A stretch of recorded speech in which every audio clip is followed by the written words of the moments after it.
अभी तो पार्टी शुरू हुई है। देखो ये मेरे कलाकार जोर से बजा रहे थे, मैंने आवाज कम कर दी क्योंकि मेरे को बेस कम पसंद है, बेबी को बेस ज्यादा पसंद है, अपने को इतना कह रहे तुम क्या सोच रहे थे कहीं के बाबा जी आएंगे दाढ़ी वाले। बेटा जिस स्कूल में तुम पढ़ रहे हो हम उसके हेडमास्टर।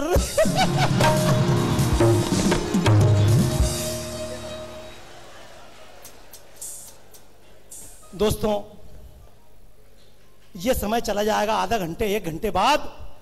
जिनको गौर से सुनना है सुन लीजिएगा, वरना बाद में कहते रहेंगे खुशियां हैं 4 दिन की, आंसू हैं उम्र भर के। खुशियां हैं 4 दिन, गाइए। आंसू हैं उम्र भर के, तन्हाइयों में अक्सर रोएंगे याद करके।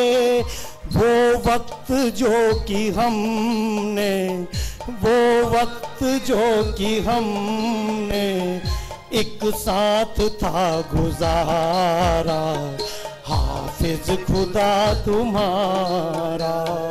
गुजरा हुआ जमाना आता नहीं दोबारा, हाफिज खुदा तुम्हारा। सभी याद रखना, ये जितने विद्यार्थी हैं, बचपन में माँ बाप कहते बेटा पढ़ाई कर ले, टीचर बोलते बेटा पढ़ाई कर ले।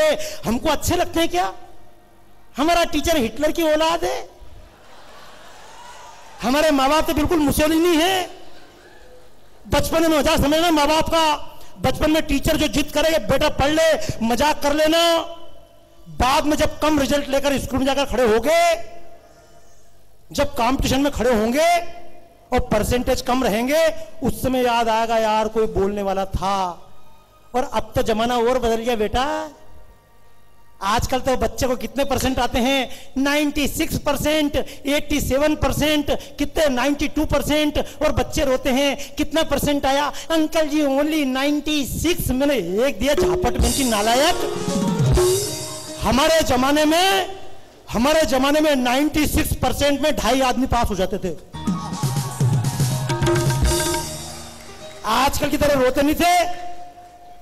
96% हूं। हमारे जमाने में कितना परसेंट आया? बोलो 42%। बोलो बाप दो मिठाई पप्पू पास। क्यों, गलत तो नहीं? और ये जो 48% लाए, इन्होंने बच्चे पैदा कर करके उनको IIT भी पढ़ा दिया, सब कुछ पढ़ा दिया, ठेले चलाकर वहां तक पहुंचा दिया। इस जमाने के नाम पे ताले बजाइए अपने माँ बाप के नाम पे जो नहीं पढ़े हैं।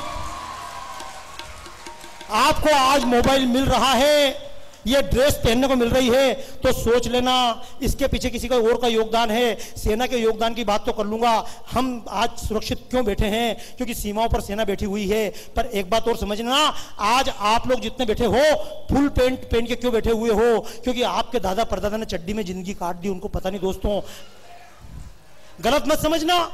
आजकल तो स्कूल जाते हैं तो जैसे ही बच्चा स्कूल जाता है, पापा जी पॉकेट मनी, बाप निकाल के देता नोट 10, छोरा बोलता बस। अच्छा ईमानदारी से पूछना, इधर ध्यान देना, अपने जमाने में किसी को पॉकेट मनी मिलती थी? मैं जब स्कूल में पढ़ता था 4th क्लास में, तो मेरे बगल में उस समय कलेक्टर का लड़का पढ़ता था, उसके घर से रोज पॉकेट मनी मिलती थी, कभी 50 पैसे कभी 25 पैसे।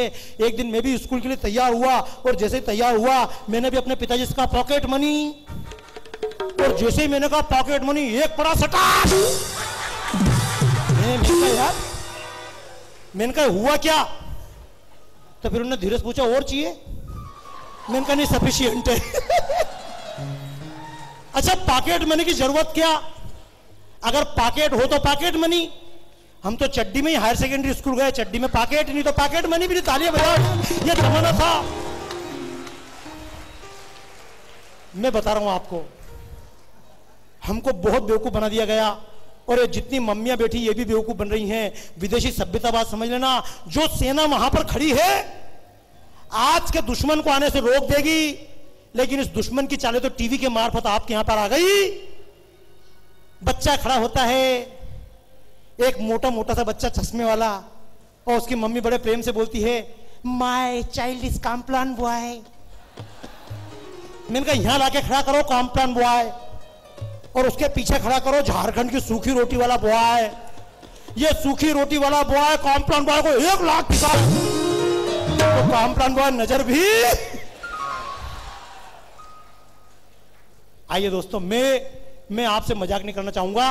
अगर झूठ सुनना है, टीवी खोल लेना, सुबह से शाम तक 10 बार विज्ञापन आएगा, कोलगेट लगाओ, क्लोजअप लगाओ, पेप्सोडेंट लगाओ, नहीं तो दांत सड़ जाएंगे। तो मुझे एक बार बताइए मेरे भाइयों, मेरे बहनों, बच्चों, बालकों, ताऊओं, चाचाओं, नानाओं, अपने गांव में जितने कुत्ते हैं वो सब कोलगेट लगाते हैं क्या?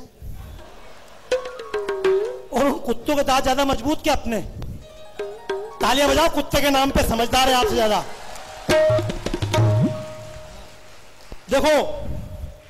देखो मैं आपको एक वो बताऊं, आपका पेट दर्द जब करता है, आपकी तबीयत खराब होती है, जब कब्ज होती है, तो आप कहां जाते हो?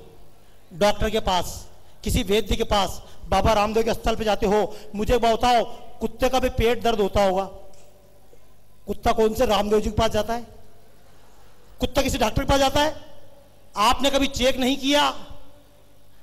सुनना, जब दिन में प्रभात खबर वाले भैया मेरे से बातचीत कर रहे थे, बोल रहे थे बाबा जी हम विश्व गुरु थे, कभी विश्व छात्र थे कि नहीं थे? मैंने कहा विश्व छात्र थे, हमने तो दुनिया से सीखा, हमने मगर से सीखा कैसे आसन लगाना चाहिए, मगर की तरह आसन लगाना चाहिए, कुत्ते की तरह कैसे आसन लगाते हैं, ऊंट की तरह कैसे लगाते हैं, हमने तो पशुओं से सीखा, पक्षियों से सीखा। अरे कुत्ते का पेट खराब होता है तो चेक करना, आपके गली मोहल्ले का कुत्ता, उसका जब पेट खराब होता है तो निकल कर जाता है और कोई घास खाकर आता है, घास खाकर उल्टी कर देता है। कुत्ते को पता है बीमार होगा कौन सी घास खाना, लेकिन पढ़े लिखे आपको पता नहीं है, पीएचडी प्राप्त व्यक्ति को पता नहीं है। बिल्ली घास खाती, शेर खाती है। और सुनना, किसी आदमी ने कृषि विज्ञान में पीएचडी प्राप्त की हो, उसको जंगल छोड़ दो तो उसको पता नहीं रहता मुझे कौन सी पत्ती खाना है। क्योंकि जितने लोग बैठे ना, आपको अच्छा खाने को दिया जाएगा, खाओगे नहीं? ईमानदारी से बताना, जितने बैठे हुए हैं करेले की सब्जी खाते हो? हाँ, अरे बेईमानो खाते हैं, बेवकूफ समझ रहे हैं मेरे को।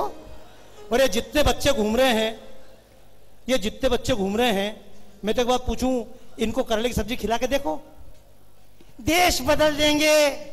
पहले उनके हाथ से रिमोट लेके चैनल बदलो, देखें, देश बदल देंगे। ताली बजाओ ढंग से। बचपन में सब्जी बनती थी करेले की सब्जी बचपन में घर पर बनती थी, हमको भी अच्छी नहीं लगती थी, हम भी बोलते थे मैं करेले नहीं खाऊंगा। आजकल की मम्मी, तू करेले नहीं खाएगा, मेरे जिगर के टुकड़े, पिज्जा ऑर्डर कर देती हूं। सारा लाड़ तेरे अंदर ही तो भरा परमात्मा ने। बर्गर मंगा ले बेटा। हमारे भी माँ बाप थे, लगता था हिटलर हैं, लेकिन कहते थे अगर करेले की सब्जी नहीं खानी है, रूखी रोटी खाकर सो जा, तेरे लिए अलग से कोई सब्जी नहीं बनेगी। बचपन में माँ बाप ने करेला खाना सिखाया। आज शुगर की कोई प्रॉब्लम मुझे नहीं है। बचपन में तेल बहुत खाने को नहीं दिया, पैरों में चलने में कोई प्रॉब्लम नहीं है। बचपन में टीवी मुझको बहुत देखने को नहीं दिया, आंखों पर मेरे चश्मा भी नहीं है। दोस्तों, बहुत सारी बातें हैं। तालियां बजाइए उस पीढ़ी के नाम पर जिन्होंने हमको संस्कार दिए। लेकिन लानत अपने आप को भी भेजना कि आपके माँ बाप ने आपको करेला खाना सिखा दिया, पर आपने अपने बच्चों को सिखाया नहीं। क्योंकि आप तो बहुत अच्छी मम्मी हो ना, टीवी वाली कॉम्प्लान बॉय। शिवाजी की मम्मी ने कॉम्प्लान पिलाया था क्या? हनुमान जी के अंजना माता ने बूस्ट पिलाया था क्या? दोस्तों आइए, मैं तो एक बात करूंगा, बातें बहुत देर तक कर सकता हूं, करूंगा, लेकिन चाहूंगा कुछ चित्र बनाऊं। अब ईमानदारी से बताओ, मेरे साथ गाओगे कि नहीं गाओगे? रे कितने लोग गाओगे? और 3-4 माताजी बोल रहे मैं तो नहीं गाऊं। देखो, एक बात समझ लेना, दुनिया के जितने बड़े से बड़े लोग हैं आपको बुढ़ा बनाने की कोशिश करेंगे। और मैं आप सबसे एक बात कहना चाहता हूं, जैसे आपके बाल काले हैं, मेरे बाल भी काले थे, अब जितने बच्चे हैं उनके बाल सफेद हो गए, और जिनके बाल सफेद हो गए तो कंपनी मुझसे कहोगे क्या करें, तो मैं कहूंगा काले बाल रहते हिम्मत कर लो, लेकिन जब बाल सफेद हो जाएंगे तो कंपनी कहेगी बुड्ढे हो गए माय डियर। बोले हाँ बुड्ढे हो गए माय डियर। बोले लगा ले गार्नियर। तो गार्नियर लगाकर बाल तो काले कर सकते हो, लेकिन जवानी को वापस। इसलिए जवान बनने का तरीका क्या है, फौज में आदमी कभी बुड्ढा होता ही। तालियां बजाओ पाटिल साहब के नाम पे यार, कितने जवान बैठे हैं। पाटिल साहब है, मिश्रा जी है, संजय कैप्टन संजय जी हैं, और जितने मुझे आज नेवी के कितने लोग मिले, ये सारे के सारे जवान। और एक बार तो स्कूल में एक बच्चे से पूछा, बेटा नौजवान किसको कहते हैं? तो बच्चे ने उत्तर दिया, सर जब 10 जवान में से एक जवान कम हो जाता है तो बच्चे को नौजवान कहते हैं।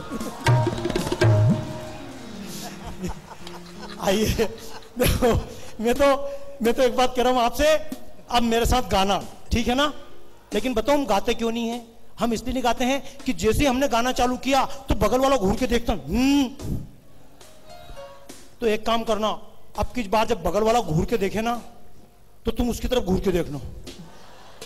वो जैसे ही कहे तो तुम क्या ना, आप उसको बोल देना मेरी आवाज तो अच्छी, तेरे कान खराब। आज अपने आप को अच्छा मानना, अपनी आवाज को सबसे अच्छा मानना।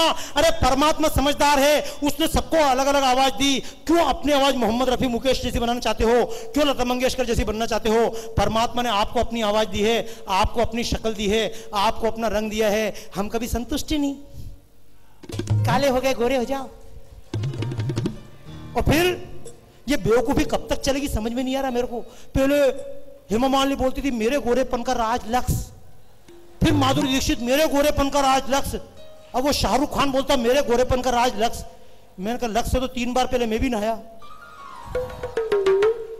और अगर लक्ष्य से ही कोई आदमी गोरा हो सकता होता तो पूरा का पूरा साउथ इंडिया कश्मीर बन जाता। बेटा ताली बजाओ अपनी बेवकूफी के नाम पे। तो एक बार बताओ, देखो रे, ये तुम भी जो घर वाले पैसा देते हैं ना कि बेटा बादाम खा लेना, तो बादाम नहीं खाओगे, बाजार से स्प्रे खरीद के लाएंगे। हाँ, क्योंकि एक बार स्प्रे लगाएगा तो 4 लड़कियां दीवार फाड़ के निकलेगी ना, 3 कुत्ते भगेंगे बेटा पीछे, मालूम पड़ जाएगा। तो एक बात ईमानदारी से बताओ, अब अगर कोई शाहरुख खान बोलेगा कि क्रीम लेकर गोरे हो जाओ, तो क्या क्रीम लाओगे? क्योंकि गोरे वो होना चाहते हैं जो अंग्रेजों को अच्छा समझते हैं और समझते हैं हम हिंदुस्तानी लोगों की शक्ल ही बेकार है, हम गोरे हो जाएं। अरे राम जी काले, कृष्ण जी काले, काली माता पूरी की पूरी काली, शंकर जी काले, पर किसी को नहीं चाहिए काले घर वाले। जय माता काली, और मिल गई काली घरवाली तो फिर देखो रे, एक बात सुनो, बहुत ज्यादा सुंदर बीबी देख के लाओगे ना तो बाद में रक्षा करना मुश्किल पड़ जाएगा, पूरा मोहल्ला देखेगा। गलत। आधे लोग इस टेंशन में, पहले तो सुंदर लड़की ढूंढो फिर इसे बचाओ। पहले तो 10 किलो सोना लाओ, उसको पहनो, बाद में छुपा के कहां रखें, फिर वो मोदी जी के आदमी पहुंच जाएंगे। यार कितनी समस्या हो गई, कहा भी ना जाए, चुप रहा भी ना जाए। अब आना, मैं तो आपसे कहूं, अब अगर कोई कंपनी कहे गोरे हो जाओ तो क्या क्रीम लेकर आओगे? नहीं। उस कंपनी के सामने गाना, हम काले हैं तो क्या हुआ दिल वाले, हम काले हैं तो क्या हुआ दिल वाले, हम तेरे हम काले हैं तो क्या हुआ दिल वाले, हम काले हैं तो क्या हुआ दिल वाले। बहुत बढ़िया। तो आइए, केवल एक बात कहूंगा दोस्तों, अगर जिंदगी ऐश के लिए जी तो भी मरना पड़ेगा, और देश के लिए जी तो भी। अगर जवाहरलाल नेहरू की तरह पेट से धुलवाकर कपड़े मंगाते रहे तो भी मरकर इसी जमीन में जाना पड़ेगा, और भगत सिंह सुभाष चंद्र बोस की तरह फांसी पर लटक कर चले गए तो भी जमीन में जाना पड़ेगा। मरना तो सबको पड़ेगा। इसलिए आज सबसे कहना चाहता हूँ, जितने छोटे बच्चे हैं, आपके घर वाले आपसे कभी नहीं कहेंगे तुम मरोगे, लेकिन मैं आपसे भी कहना चाहता हूं कि आज नहीं तो 60 साल बाद, 70 साल बाद, 100 साल मरना ही। पड़ेगा। और देश कभी उन लोगों का नाम याद नहीं रखता, देश उन लोगों का नाम याद रखता है जो कभी देश के लिए, दुनिया के लिए कुर्बान करते हैं। अपने लिए जिए तो क्या जिए, तू जी ए दिल जमाने के लिए। तो आइए मेरे साथ ताली बजाते हुए सब झूमकर गाइए, जिसकी जैसी आवाज है वैसे गाना। मंजूर? और इतनी जोर से गाना कि अंदर की पूरी हवा बाहर निकल जाए। समझ गए? मैं मजाक नहीं कर रहा हूं आपसे, मैं एक बात सच कहना चाह रहा हूं। मैं जब मानसरोवर गया था कैलाश, और जब कैलाश मानसरोवर गया तो पहली बार मुझे जीवन में एहसास हुआ परमात्मा ने मुझे कितनी अच्छी चीज दी थी। आप कहेंगे परमात्मा ने क्या दिया? मैंने भारत में रह के कभी महसूस नहीं किया। जब मानसरोवर के किनारे गया और चलता था और ऑक्सीजन नहीं मिलती थी तो पहली बार एहसास हुआ मुझे परमात्मा ने कितनी ऑक्सीजन 24 घंटे दी। मैंने कभी उसका शुक्रिया अदा नहीं किया। दोस्तों मैं तो कहूंगा जो कुछ परमात्मा ने दिया है पहले उसके लिए धन्यवाद देना सीखें। अरे एक लंगड़ा आदमी जीवन भर भगवान से कहता है तूने मुझे एक पैर नहीं दी। एक अंधा भगवान के मंदिर में जाता है, हमेशा कहता है भगवान तूने मुझे एक आंख नहीं दी। लेकिन परमात्मा के पास हम कितनी बार गए, हमको 2 आंख दी, 2 पैर दिए, 2 हाथ दिए, कभी धन्यवाद दिया हमने? एक बार धन्यवाद दोगे? बोलो हाँ, बोलो थैंक यू परमात्मा। बहुत अच्छे, धन्यवाद देना सीख जाएं अपनी सेना को, अपने माँ बाप को। क्योंकि मेरे पैर छिए थे, आके मैंने बात यहीं से प्रारंभ की थी, मैं चित्र बना रहा था, मेरे पैर छिए थे।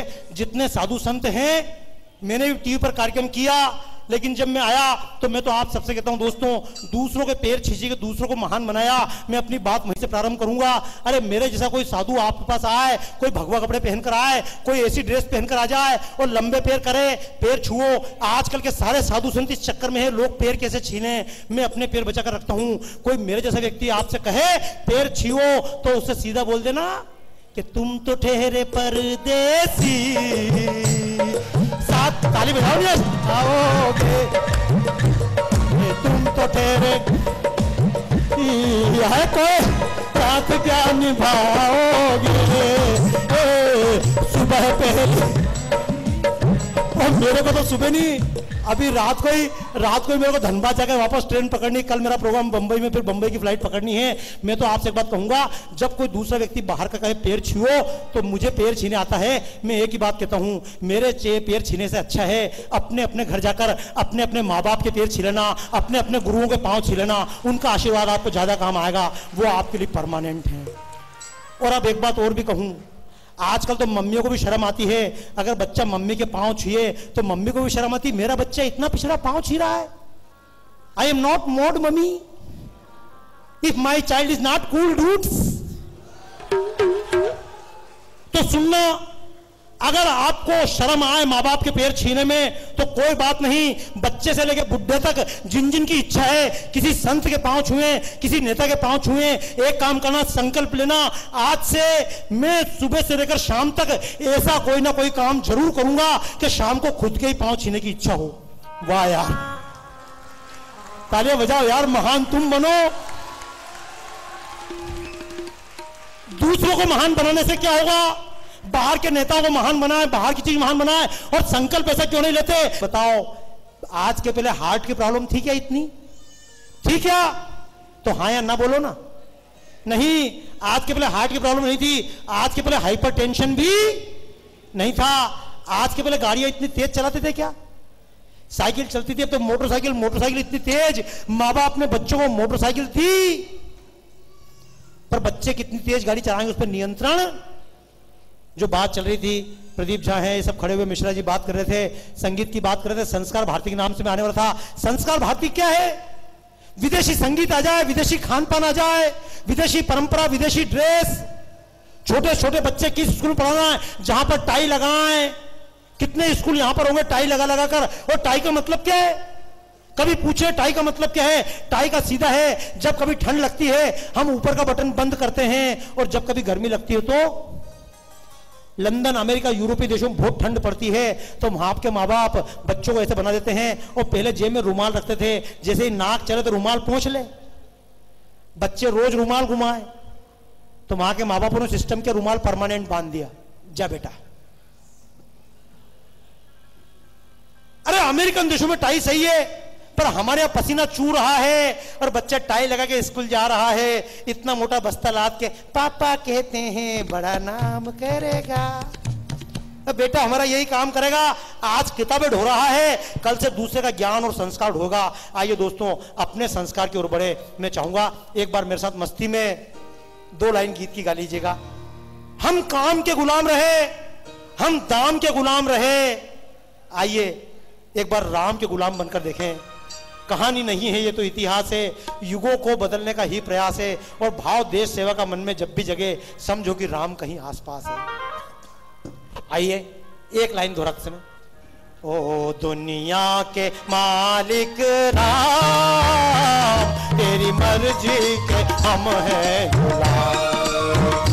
ओ दुनिया के मालिक राम, तेरी मर्जी के हम हैं गुलाम। तुझको लाखों प्रणाम, तुझको लाखों प्रणाम, तेरी मर्जी के हम हैं गुलाम। दुनिया के ताली बजाते, तेरी मर्जी के हम हैं गुलाम।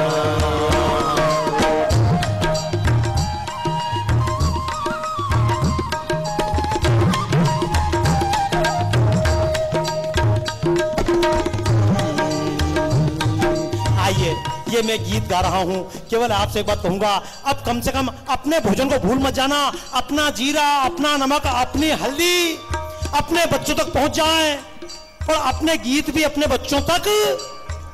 हमने अपने गीत देने का बच्चों को प्रयास किया, विदेशों में परंपरा है। अभी पौंडीचेरी में एक प्रयोग हुआ, श्री मां अरविंदो के साथ जो आई थी, उन्होंने एक प्रयोग किया। 2 कमरों में एक ही तरह के बीज 2 कमरों में अलग अलग कमरों में रखे गए। एक बीज के सामने जब उगाया गया, दूसरे बीज को अलग कमरे में रख के उगाया गया, पानी बराबर दिया गया, सबको हवा बराबर दी गई। लेकिन एक पेड़ के सामने 24 घंटे वेस्टर्न म्यूजिक बजाया गया। वेस्टर्न म्यूजिक शकीरा का सुन लेना, वेस्टर्न म्यूजिक माइकल जैक्सन का सुन लेना, वेस्टर्न म्यूजिक हनी सिंह का सुन लेना, एक जैसी टोन, एक जैसा सब कुछ चलता है।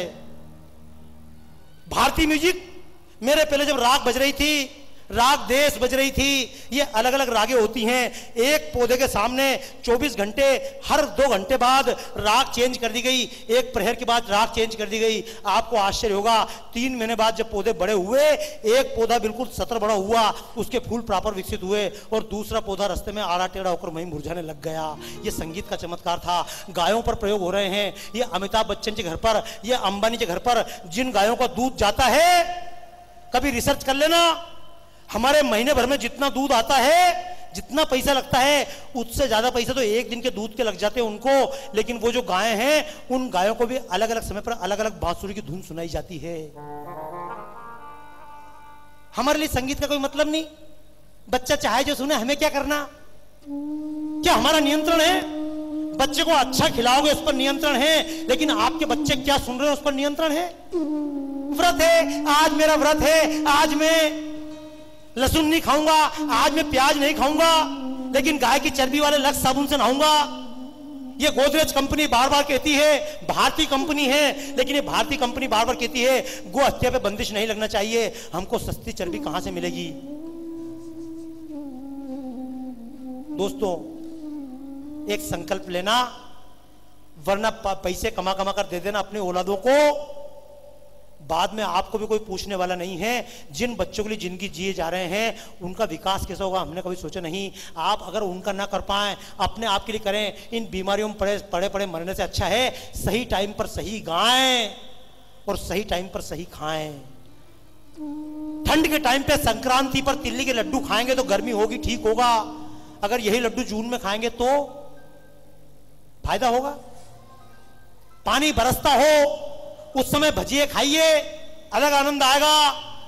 उसी भजिए को अगर गर्मी में खाओ तो आनंद, जैसे देखिए कभी बिल्कुल अंधेरा हो, चारों तरफ लाइट नहीं हो, रात को 2 बजे घर से बाहर निकल के, मोनी कहां ध्यान है, कहां जा रहा है?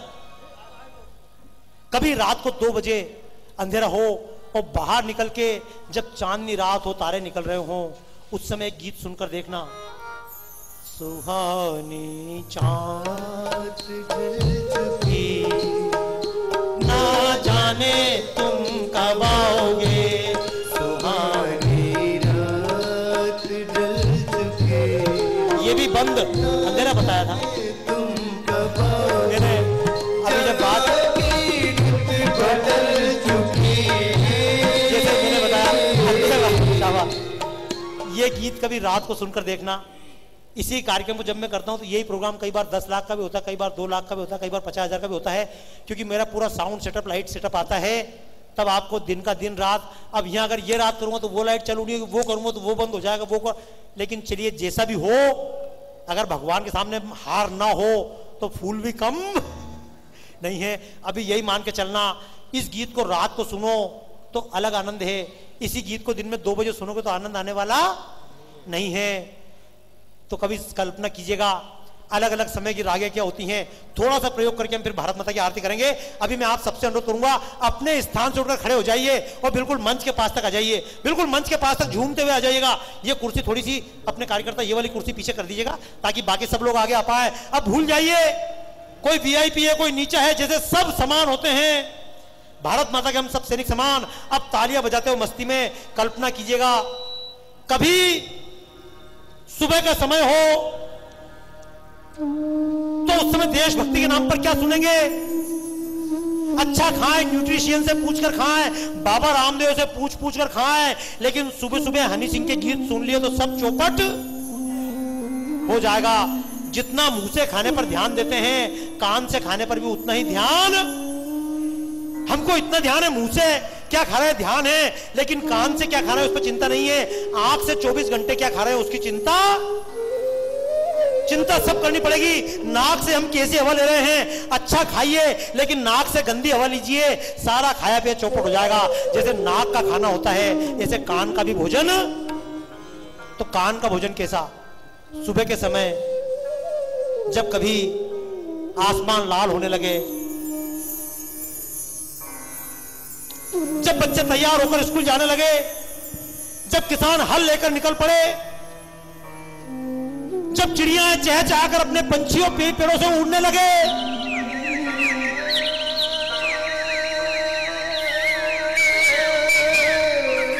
उस सुबह के समय कुछ रागे हैं, अहिर भैरव, भटियार, जोगिया। आप कहेंगे बाबा जी इतनी चीजों को याद कैसे रखें?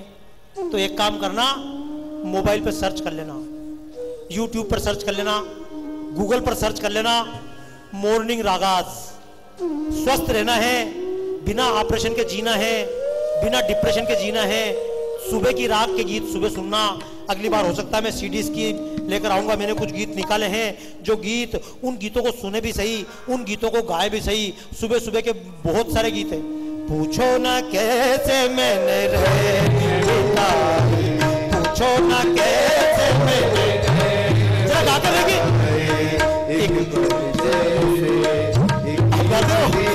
राजाओ मंच पे आ जाइए। अरे शर्मा ने कोई युग बीते पूछो ना, बहुत अच्छे, क्या बात है शाही जी। एक बार जोरदार तालियां। अरे जो समाज का काम करता है कभी बुजुर्ग नहीं होता। शाही जी को तो तब से देखता रहा हूं, उनको देख के तो हमको जवानी का बचपना याद आ जाता है। ऐसे महापुरुषों की गोद में खेलकर बड़े होने का सौभाग्य हमको मिला है। विश्व हिंदू परिषद से लेकर संघ कितने दायित्वों का निर्वहन किया है। दोस्तों, अगर ये गीत भी ना मिल पाए और इन गीतों को आपके बच्चे ना सुन पाए तो एक काम कीजिएगा, अपने अपने बचपन को याद करना, अपने अपने प्रेम को याद करना। प्रेम का अर्थ केवल भौतिक प्रेम नहीं होता। इसी 16 साल की उम्र में कोई हनी सिंह के गीत सुनकर बावड़ा हो जाता है। इसी 16-17 साल की उम्र में कोई भगत सिंह बनकर देश के लिए प्राण देने निकल पड़ता है। इसी 16-17 साल की उम्र में कोई सावरकर बनने निकल पड़ता है, कोई लक्ष्मीबाई बनकर निकल पड़ती है, कोई देश को जवानी समर्पित करने निकल पड़ता है, कोई शीला की जवानी के चक्कर में बावड़ा हो जाता है। उम्र तो यही है। तो आइए, ऐसे समय पर यह राग है, इसका नाम है अहिर भैरव। क्या नाम है? जोर से बोलो। देखो मैंने बताया ना, बच्चे बन जाओ। बच्चे बनोगे तो कभी टेंशन होने वाला। अभी आप इतनी देर तक खड़े हो, आपको लगेगा यार मजा तो अब आया, इतनी देर से भूखट ही बैठे थे। देखिए अहिर भैरव, एक गीत गाकर देखिएगा अहिर भैरव राग का।